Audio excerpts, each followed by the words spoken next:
Olá, pessoal! Vamos dar continuidade ao nosso estudo, a matemática em texto, problematizando situações. Olha que bacana! O nosso ônibus escolar teve agora a sua segunda parada. E nessa parada a gente vai ter o segundo texto. Observando bem a estrutura do nosso texto, nós já fizemos esse estudo sobre o uso do parágrafo na escrita de textos. Então, lembra que a professora pediu que a gente observasse e fizesse o espaço de mais ou menos um dedo para organizar essa estrutura no seu caderno. Então, aqui, nesse espaço que tem mais ou menos um dedo, é o espaço do parágrafo. Isso mesmo. Então, a sequência da escrita você vai fazendo. Chegando no final, não deu para concluir, você volta respeitando o parágrafo. Veja que eu comecei agora daqui nessa parte onde está escrito os estudantes, porque eu tenho que respeitar esse espaço do parágrafo. Agora também quero que você observe que nesse texto ele tem a escrita de palavras, mas também tem a escrita de números. E olha que bacana, você observou que eu tenho números com 3 ordens e também tenho números com 2 ordens. Você vai ter que fazer essa atenção na hora de estruturar as suas ideias de cálculos. Mas vamos à escuta do nosso texto? A escola, acompanhando com a professora, a escola Clodoaldo vai realizar uma viagem com os estudantes.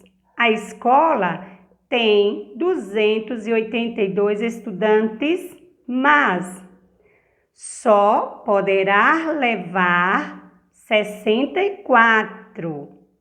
Quantos estudantes não vão à viagem? A professora fez aqui uma pergunta e você será capaz de respondê-la através da interpretação desse desafio e com a resolução de cálculos.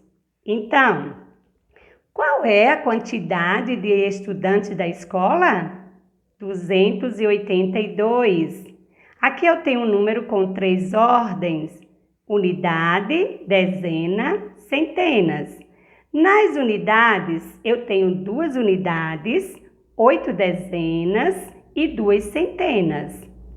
Aqui eu tenho outra informação que traz o número 64 com 2 ordens.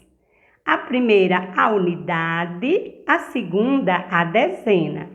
Na unidade, eu tenho 4 unidades. Na dezena, eu tenho 6 dezenas. E agora, você vai estruturar e a pergunta é: o desafio que se apresenta aqui nesse texto, ela traz uma ideia de adição ou uma ideia de subtração? Para que eu possa saber a quantidade desses estudantes que não vão à viagem, qual seria o cálculo que eu teria que realizar aqui no meu caderno? Seria uma conta de mais a adição ou seria uma conta de menos a subtração? Esse desafio é com você. Agora vou te dar uma dica. Quando você vai fazer essa situação aqui de cálculo, eu vou usar os números, os 282 e o 64. Lembre-se que eu tenho aqui um número com 3 ordens e um número com 2 ordens. Na hora de eu organizar essa situação de cálculo aqui no caderno, eu preciso respeitar as ordens, unidades, dezenas, centenas, unidades e dezenas. Aqui eu tenho que fazer essa sequência. Unidades embaixo de unidades, dezenas embaixo de dezenas e centenas abaixo de centenas. Agora o desafio é com você. É uma adição ou é uma subtração? Qual estratégia devo usar para encontrar essa resposta com esse texto? Quantos estudantes não vão à viagem? Legal? Capricha na sua tarefa, que agora a gente vai ter a sequência do desafio 3.